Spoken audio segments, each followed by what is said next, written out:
você tem diversas faculdades mediúnicas. Não dá nem para relatar todas aqui no programa.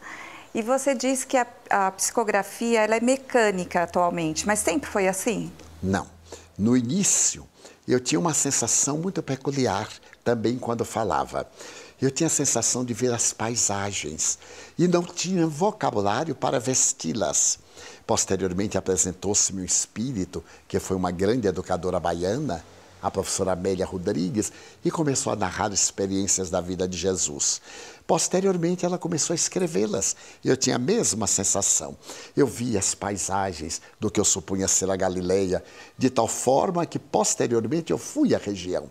Eu visitei Israel para constatar se aquelas visões eram legítimas e gravei todas as impressões durante o périplo que realizei com mais 3 amigos. Então eu ia escrevendo e quando eu ia ler era o que eu tinha visto psiquicamente. Logo depois vieram as mensagens do Espírito Joana de Ângeles e foi automatizando. Posteriormente, quando eu comecei a psicografar Vitor Hugo, tornou-se absolutamente mecânica.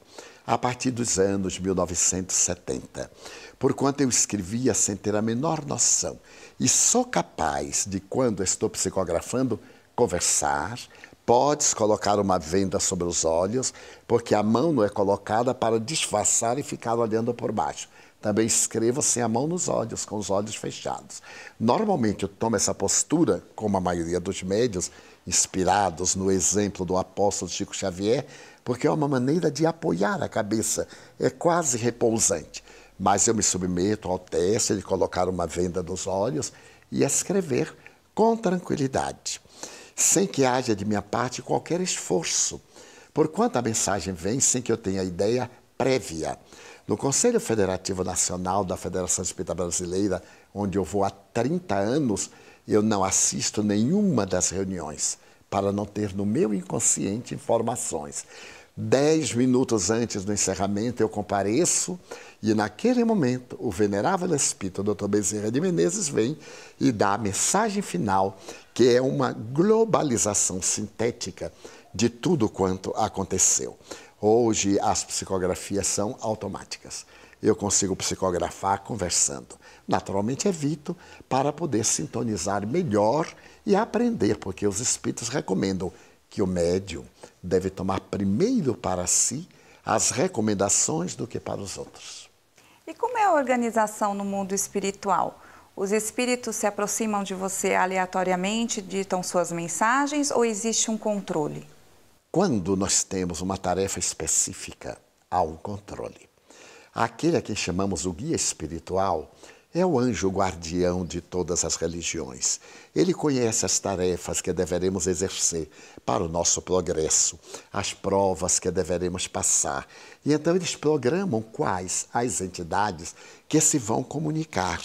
E estabelecem horários, mesmo nas reuniões mediúnicas de que eu participo, enquanto escrevo, sinto-me fora do corpo, acompanho todas as comunicações e comento-as. Depois, em nosso grupo, que é um grupo de 30 pessoas, em 2 reuniões diferentes. É tão curioso esse trabalho que oportunamente um espírito falou-me que desejava escrever um pequeno livro. E eu disse-lhe que não tinha mais tempo. Eu dormia 4 horas e meia.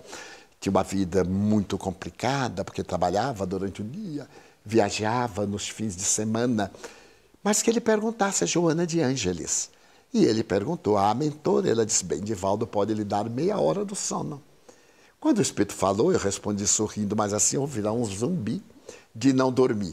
Ele deu uma sugestão muito curiosa, que eu mandasse fazer uma mesa, semelhante a essas que no hospital é colocado o alimento. Ele me incorporaria, eu estaria sentado na cama, apoiado em almofadões, ele escreveria. Tirava a mesa e deixava os papéis, o que para mim seria uma vantagem, porque ao incorporar-me eu entrava em transe e quando ele desligasse eu já estava dormindo. Eu fiz a experiência e escrevi um pequeno livro chamado Panorama da Vida.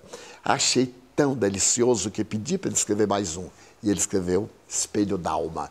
Mas não voltou mais, agora eu continuo dormindo só às 3h30 e 4 naturais, mas independe do médium. Quando os médiuns somos obedientes às imposições dos espíritos, esses fenômenos ocorrem sob o comando do espírito guia. Divaldo, os livros que você psicografa traz uma imensidão de informações sobre as ciências humanas. Só para citarmos alguns exemplos, Joana de Ângeles traz ensinamentos sobre psicologia e comportamento humano. O espírito Manuel Filomeno de Miranda, ele muitas vezes trata nos livros da mente e do corpo humano.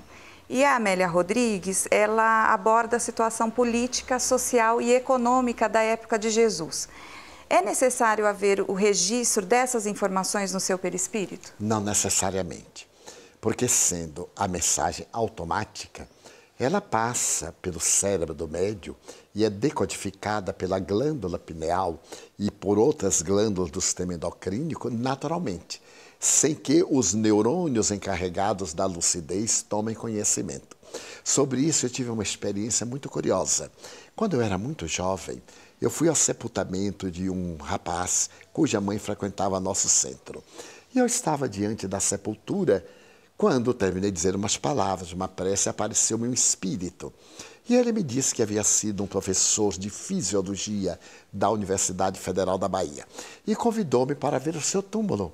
Eu fui no cemitério lá chamado Campo Santo, em Salvador, e é um mausoléu muito bonito em mármore, em tonalidade rosa, mármores preciosos, e na parte final um trabalho em bronze. Então o espírito disse, Divaldo, que mundo paradoxal. Eu fui um cirurgião, fui professor de fisiologia, fui poeta, e quando desencarnei, presto-me esta homenagem com coisas mortas. Ideal seria que fizesse um centro cirúrgico em minha memória, para salvar vidas.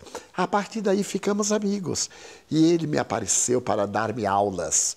Durante um ano, ele me deu aulas de fisiologia, que eu não entendia absolutamente nada, porque eu não tenho nenhuma cultura acadêmica, eu sou professor primário de escola fundamental para ensinar no interior, horticultura, jardinagem. Depois ele me deu aulas de anatomia, e eu dizia, meu irmão, não perca seu tempo, eu não entendo absolutamente. Não conhecia biologia, nunca estudei física nem química. O senhor está perdendo tempo. Ele sorriu e disse, não se incomode, quer arquivar no seu inconsciente. Anos mais tarde, quando Joana de Ângeles começou a série psicológica com o livro O Homem Integral, ao voltar à lucidez e ler uma mensagem que ela fazia uma abordagem do inconsciente profundo, o espírito apareceu, me disse, vê, eu comecei a lhe preparar faz 30 anos, aí estão nos arquivos. Ela está usando a ideia e colocando em termos atuais, de forma que é muito curioso.